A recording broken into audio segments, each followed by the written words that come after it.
I don't really know how a marketer is supposed to understand the difference between us or anyone else other than just simply taking our word for it, because any one of us can show a great case study, show a great testimonial, show great, sort of year over year or month over month comparisons and say that we're doing the best work. But ultimately, when you hire the people that come from those companies that say, nah, we really didn't do all that we could do, we could have done a lot more, but we didn't because we were constrained by tracking our time or whatever other project management, red tape was wrapped around.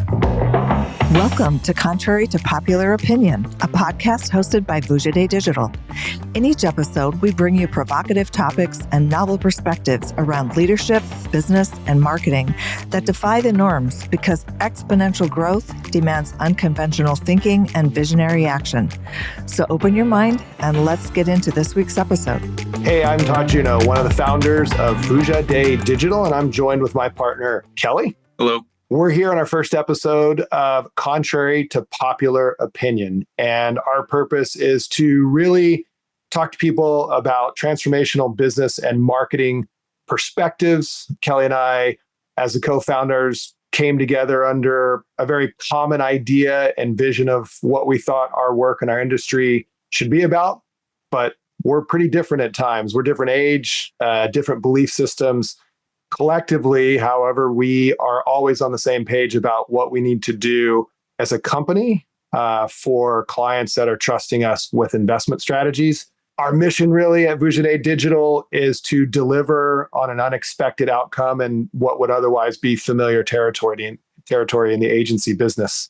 That's the name of our brand, Vuja Dé. It is the opposite of déjà vu. So our entire mission is to deliver something different. Well, there's actual meaning to Vuja Dé, right? It actually is the difference of déjà vu, right? So déjà vu is something you've seen a million times.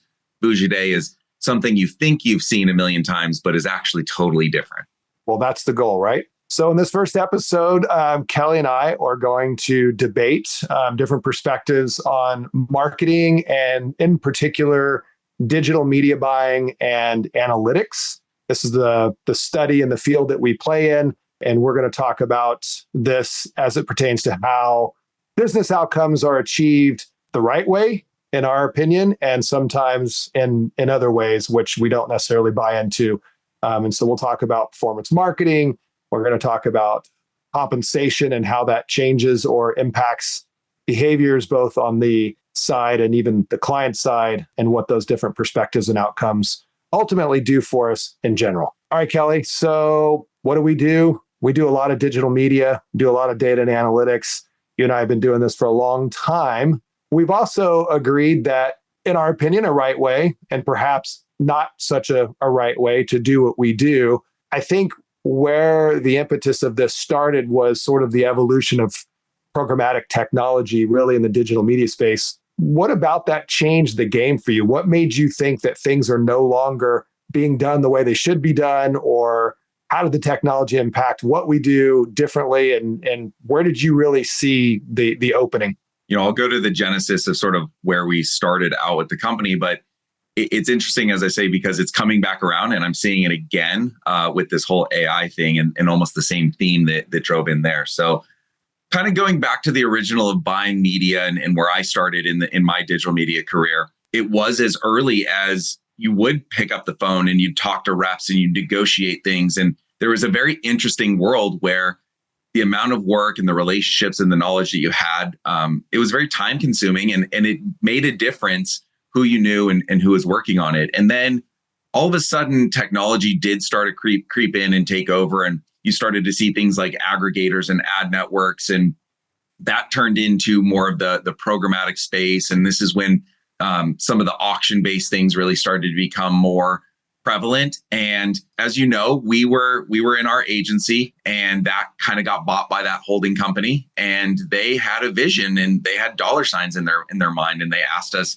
could you do a media buying house? Could you, if we're aggregating all these clients and all this work together, should we have this in-house? And we, of course, said anything you need done, we can certainly do. We have those capabilities, but we're going to go into the market and figure out what are we building and why are we building it? And that prompted me to go on sort of a roadshow of all of the programmatic technologies that were out there. And It allowed me to have conversations. This was early enough to where you could go to the trade desk and they would actually invite you into the office and they would talk you through, and you can go to Media Math and Rocket Fuel and all these things, and they would have these conversations. Kelly, give our listeners a timeline. What year are we talking about this happening in? So this was actually in about 2013, 2014 is when this conversation started happening around there. So wasn't the very early days of programmatic. I worked on the very first trading desks even before that, when it was, you'd still buy a seat and you'd pay a bunch of money to be on the seat and all this. So this was a little bit closer to the democratization of trading desks and DSPs, where you could get a little bit more universal access. Still, when it was very early days, and there was this prevalent attitude of programmatic was remnant inventory. It was all the leftover. It wasn't where you were going to get your good media. And so I distinctly have this memory of going into the trade desk offices and them taking me through and seeing the trading floor and talking to everyone. And I had this very relevant moment where they were pitching me and selling me in the idea of the technology. And what they were really focused on was the automation and the efficiency, and you could do more with less and get more done and less people and all these things. And that from a business perspective made a lot of sense. But what I kept seeing is that what they were glossing over, what they weren't focusing as much on, was the information and the data and the insights that you traditionally would never get working with an ad network or outsourcing the media. You would get insights, or you'd get the stories and the reporting that they wanted to tell you. But this actually gave you the information, it gave you the structure, it gave you the data. And I looked at it and I was like, wow, if you could take the capabilities of this and really empower someone who was really curious and really creative and really wanted to know the answers to the difficult questions of marketing, this would allow them to be a lot better at their job. And that sort of is the direction that I think ultimately I came back to you with. And we talked about it. We said, look, if we're going to build this media house and this buying house, let's do this to offer something different in the market, to actually take advantage and say, a lot of times we would run these campaigns and we'd say, did we really have an impact? Did we really get people to buy or to do something that they wouldn't have otherwise done? And I don't know that either of us had a huge amount of confidence that it was always the case that it was moving the needle. And this was a chance to say, we could really see the insight, we could really see the data and the flow of information that would allow us to feel a lot better about doing the very, very best work. And Todd, I don't know if you recall, but this is when we talked about, could we build the very best media buying vehicle? And knowing that that was going to take more manual labor and more people and more energy, not the efficient route, but the better route. And the hypothesis that we had to debate, if you recall, was, are there clients and people out there that are willing to pay for that experience, are willing to accept that there's another way to do it and another way to essentially get what you pay for? And I think we decided to dive in and say, let's just take that leap of faith and do the very, very best work. Let's capitalize on these tools and this technology and do the very, very best we can, and believe that the right people who have had that same deja vu experience, right? The same exact thing over and over again, that they're ready to try something different with us. Yeah, you've asked me to take a lot of leaps of faith in our time together. I do remember that journey. What I remember most was my sort of curiosity and anxiety around the idea of, how do we get people to do the work that we think they're capable of doing when the agency business model sort of governed and guided them in a different way, right? So we were challenged by tracking our time and tracking utilization and reporting on that. So a controller could tell us whether we have too many people doing something or not enough people doing something, or were people lying on their timesheets? Were they reporting the actual truth on their timesheets? And so it all came back to me to, great, you've identified the technology can be enabled or used differently. I was stuck with, well, will the people actually do that? And how in the world are we going to create a culture and a system in which people were all of a sudden enlightened and energized and excited to use the tools differently versus, hey, you have this amount of time to do this and this is all you can do and just do your very best job, right? Now we're talking about changing the ethos and the culture in which way people think about doing something that they've been trained to do completely different. Hence, again, why we're doing what we're doing a different way. But that was the leap I had to take with you. Was you had to take the technology leap. I had to take the people leap and go, my God, can we actually get people to do things differently and actually care about what they're doing? rather than this is just a job and I operate this software as a service. No, you're actually responsible for spending people's money, and it has to produce a return, or that person on the other end of this might lose their job. That's what you're responsible for, not operating software as a service. Well, luckily, I had already been challenging you that for a long time, because I hated doing timesheets. And I told you for a long time, that's not how I worked anyway. And so there was at least one person that worked that way. So I had to believe there was some others. Yeah, you were definitely, you were the litmus test and the early adopter of challenging my unconventional wisdom of how to manage people. But that is where I think even the early idea of conscious capitalism could have crept into my idea of managing and running an agency was, can we not care about the money as much as we care about the people in the process? And hopefully, if we do that part right, the money will follow. Yeah, I wouldn't say it was the very best business decision necessarily going in. Is can we do things the right way for the right reasons, using all the right things, and hope that would turn into a great business. But I think both you and I operated that's how we wanted to come to work every day. That's how we wanted to feel like we are using our talents and our skill sets, and we're fostering an environment of people that could do the same. And I think we both just decided to have that faith that there's enough people out there that want that experience where we can make this work. Not to say that wasn't somewhat scary though. Yeah, another leap of faith you made me take. So I'm certain that there are people, if they're going to listen to this, probably question, hey, I do good work. You can't tell me that I don't do good work. I do good work. What defined to you the difference between a media planner buyer who was just doing the do and somebody who ultimately then was given the reins to do something differently? Like what is that difference? Because I'm certain people are going to hear this and go, well, you guys know what you're talking about. We all do great work. What do you think's really making the difference? Yeah, I mean, I think this is a debate you and I have had a lot. And I think naturally, as I have this discussion, I sound a little bit more jaded than I intend to be, because I'm not saying that there aren't people who are great at their job and do really good work.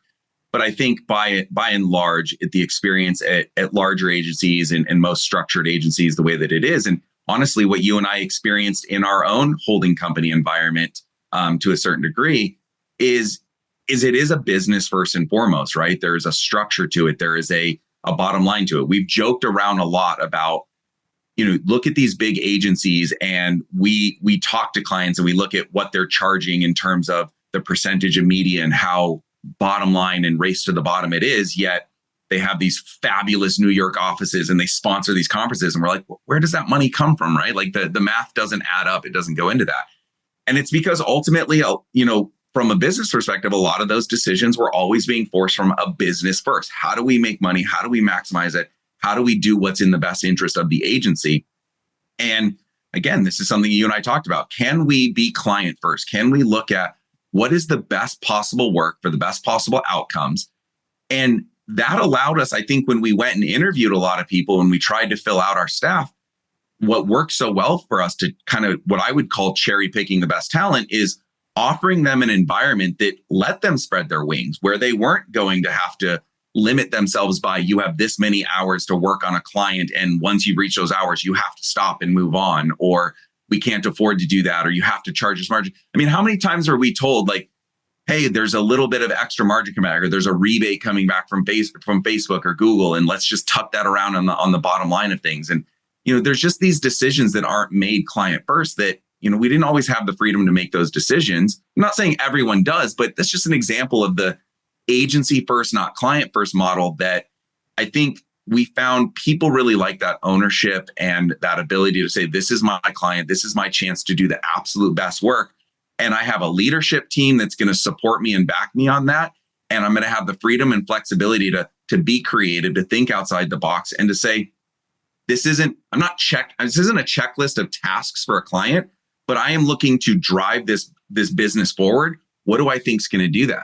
I mean, how many times do we have the conversation about media is very often not the answer to business questions? And this is where we're consulting with clients and saying, is the user journey there? What is the value proposition? Is the competition in there? Is there other things that we need to be thinking about before we make media first decisions? Well, when we were in a holding company and being paid by media hours, there's not a lot of room for those types of conversations and discussions to be had.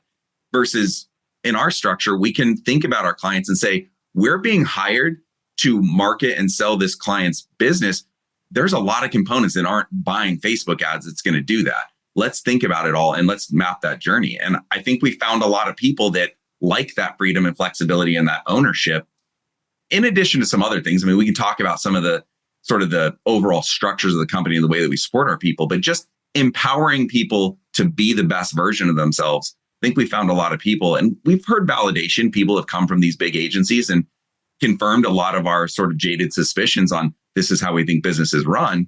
A lot of people sort of confirm, yeah, that's often how it was. And I was frustrated by that. A lot of the people we've hired that have come from other agencies have said they had to do the work a certain way, and they often felt they could do more. And if they had the freedom and the flexibility, they would do more, but they didn't have that luxury. But I still question, again, we think about there's 20-something thousand agencies or whatever the number is in the US. I would say every one of them would say they're doing the best work with the best people. And I think one of the challenges is how is the marketer supposed to know, right? Like you could say that, you could have a deck that has all the fancy bells and whistles and animations, and it shows that you're the best at what you do, and you have great testimonials, and you have great case studies, and you have all those things. I don't really know how a marketer is supposed to understand the difference between us or anyone else other than just simply taking our word for it, because any one of us can show a great case study, show a great testimonial, show great, sort of year over year or month over month comparisons and say that we're doing the best work. But ultimately, when you hire the people that come from those companies that say, nah, we really didn't do all that we could do, we could have done a lot more, but we didn't because we were constrained by tracking our time or whatever other project management, red tape was wrapped around in the ability to deliver. But I sure still don't understand how's a marketer going to know? How are they really going to know that this effort's different from that effort and one's going to yield a better outcome than the other when everybody's promising the world? That's a tough place for a marketer to be in that position and have to make, decisions about that, to where they have to make a tough choice of, is this company actually going to act in my best interest, or are they just going to sell me what I want to buy and maximize the margin on that so that their financials look as strong as they can? And, maybe they'll deliver me some okay results and I'll get to keep my job because that looks like that. How's a marketer going to really know? Like, how do we help them understand that there is a difference? Well, it's funny. I mean, this is the thing that you always give me a hard time about, that I'm probably a little bit more, again, jaded or pessimistic on the side of things, because I get so frustrated about what people say and sell versus what gets delivered. And it's very difficult because, yes, they're absolutely, we're not the only agency that does good work. There's definitely good agencies out there, but there's also a lot of bad ones and a lot of bad actors in the space. And we get a lot of exposure. And how many audits do we do where we see it come to life? Some really shocking things that come to life. And then, you go to that agency's website and they say everything that you just said they're going to say. We're the best. We've done all this media. And we're literally looking at fundamental basic mistakes that are in the structures of campaigns that no one ever looked at. I mean, it definitely happens. And yeah, it's honestly, it's a relationship thing, right? You and I have had this debate before. Even when we take on performance-based contracts, it's not always even directly evident in the performance metrics that come out of a client, because there's so many variables that go into why something doesn't sell or do well, right? And again, solely media is rarely the only thing that's going to drive the outcomes of things, right? We can buy the absolute perfect ads and the best targeting and the best efficiency in the world, but if the market's not ready for the product, if there's too much competition, there's other things that can make it not work. So a lot of times, this is what I've come back to you with when you're saying, well, how does a client know we're doing the very best work? And oftentimes, performance should be the first metric. Obviously, you should be getting the best results that are in there, 100%. But sometimes it's just the experience you go through. It's no different than, how do I know I should buy a product based on the commercial I saw? Are they telling the truth? How should I hire someone based on the interview I gave? Did they just tell me what I wanted to hear? Did they have the experience, right? You have to be able to feel it out and ask the right questions and get a sense for the people. And this is where I think you and I have debated a lot. The idea of, it's a little bit harsh to say bait and switch, but we talk a lot about the pitching team for a new client, the A team, and who's actually doing the work once that contract's signed? Is it really the people in the room and the very best and brightest? Or do you get a lot of, junior talent, learning talent, secondary kind of agency talent on it? And this goes into even the pricing structure, right? When a client signs on with a certain agency, if you're their second, third, fourth size client, or maybe even lower, do you really think you're getting their very best people, or is their absolute number one client who spends 10 times your budget kind of getting that? So all of this is to say there's no, here's how a marketer figures this out. You really have to ask the tough questions and think about the rationale and the practicality of it. How many times have we gone up against a larger agency in a pitch for a piece of business and said, to us, this is a pretty big piece of business. This is maybe a couple $1 million. It's a decent business. This would be great. And we're going to give it our all and we're going to give it our very best. But to the agency we know we're going against, this is going to be their 30th biggest client. It's going to be a drop in the bucket. It's going to be a rounding error to their biggest 2 or 3 clients. They're not going to care when all's said and done and it's gone down. The best people are going to go after that biggest client, right? You're going to get all the leftovers, but they're going to sell you on all the great things that the big client is. So you just have to use rationale of, am I going to matter to these people? Am I going to see the people pitching me the business after I sign the contract? Have they thought about my business in a unique way? Are they conveying that they care about me as a client, or they only care about my money and the bottom line and what that reserves? It's like anything else you have to give a gut reaction to and really feel out.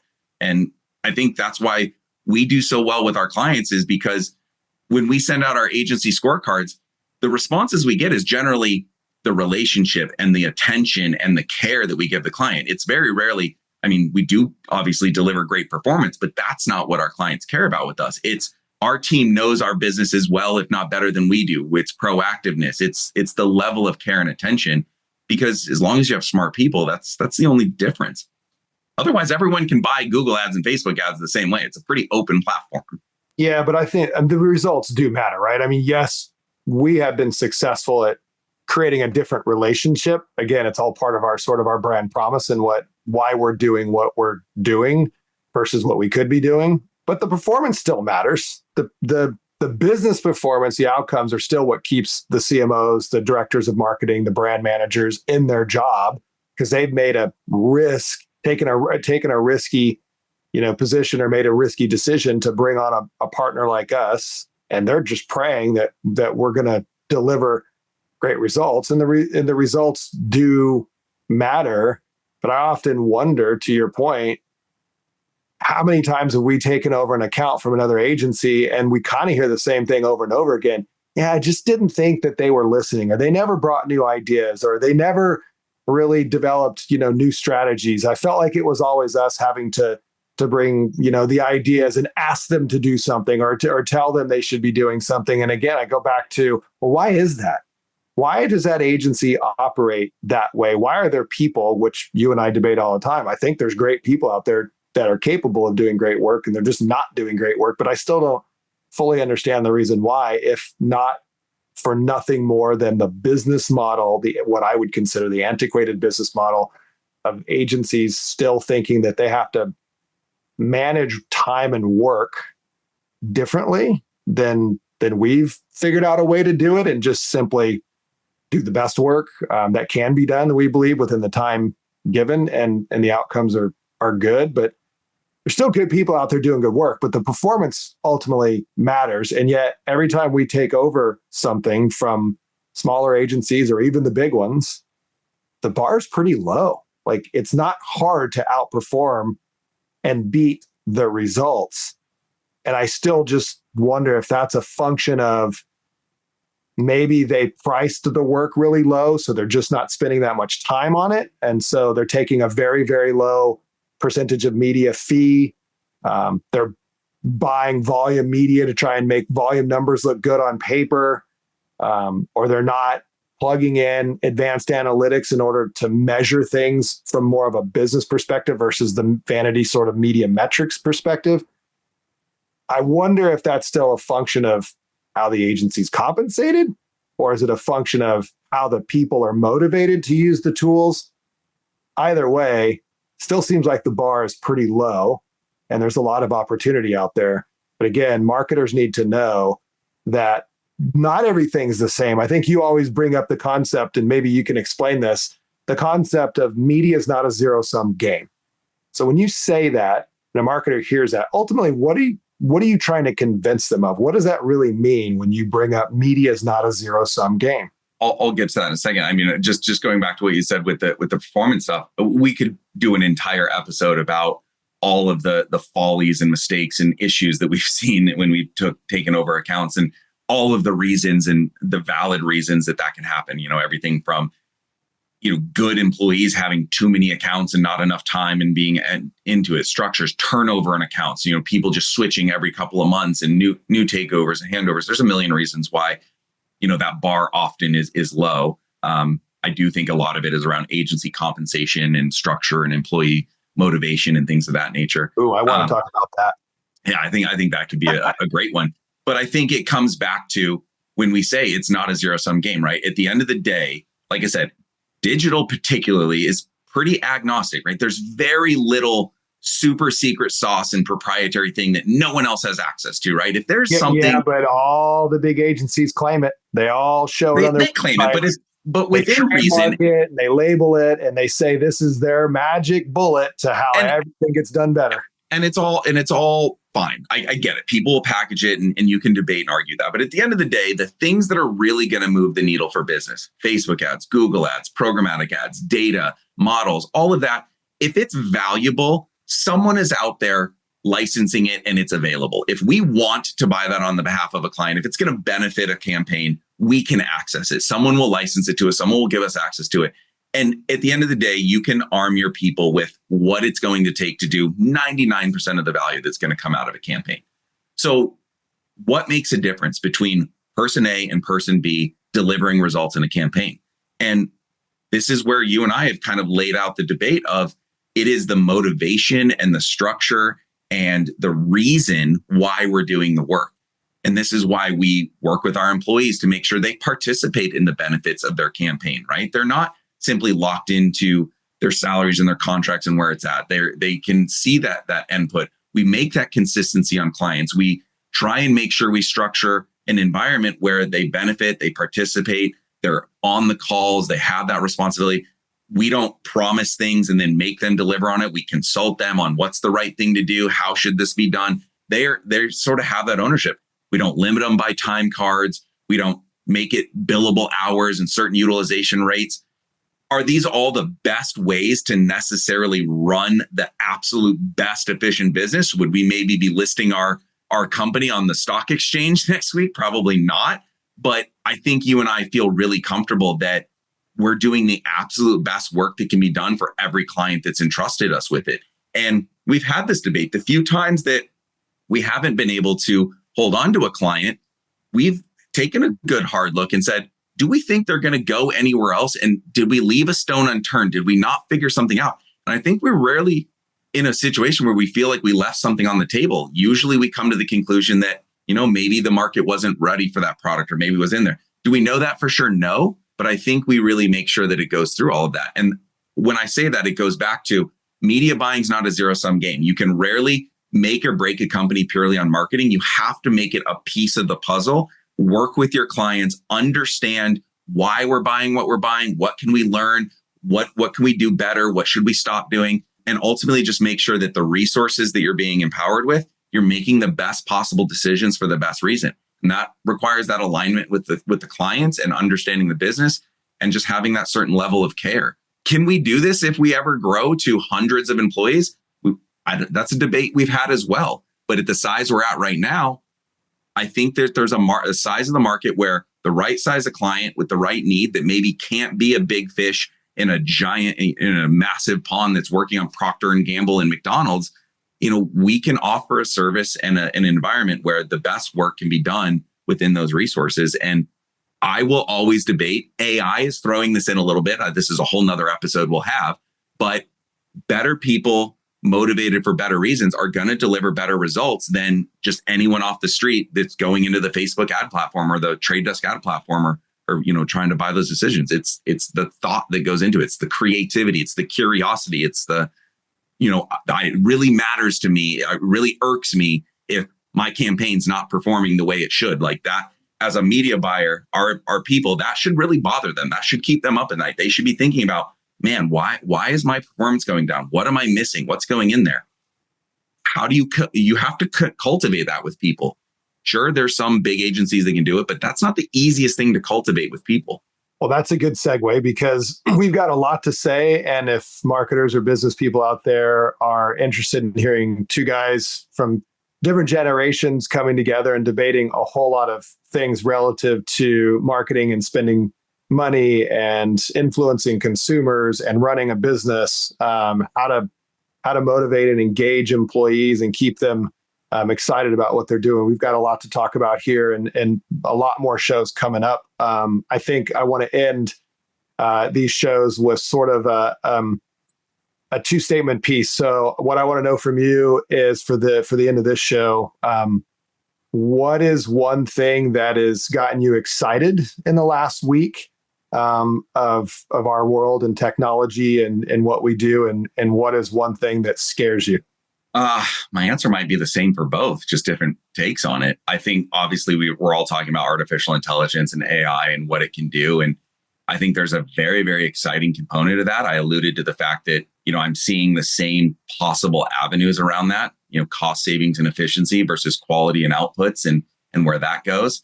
I think there's a scary aspect to it as well. I think, there's this idea that it's going to create more efficiency or it's going to disrupt more, it's going to change people. And again, I continue to believe that people understand the human mind and people the best, and that ultimately you need that support around a marketing engine, not just media buying. And so really finding that balance of, sure, I think artificial intelligence will evolve things, but I think there's a whole conversation for you and I to have, and we've already had some of these debates around what does AI mean, both positive and negative in the very near future. Yeah, I would have to agree. I think what I'm excited about is AI. What I'm scared about is AI, and how I, as someone who has to motivate and harness people to do great work, are going to be able to find sort of a position for AI and how we do what we do, not to make it easier or more efficient necessarily, but how to make it better. So it sounds like that's a topic we'll debate here coming up on one of these next episodes. So we said a lot, got a lot to say. We didn't get in an argument this time, but I bet we will in one of these shows coming up. There'll be plenty of more hot takes where we disagree significantly. So thanks for talking with me today, and we'll talk to you again soon.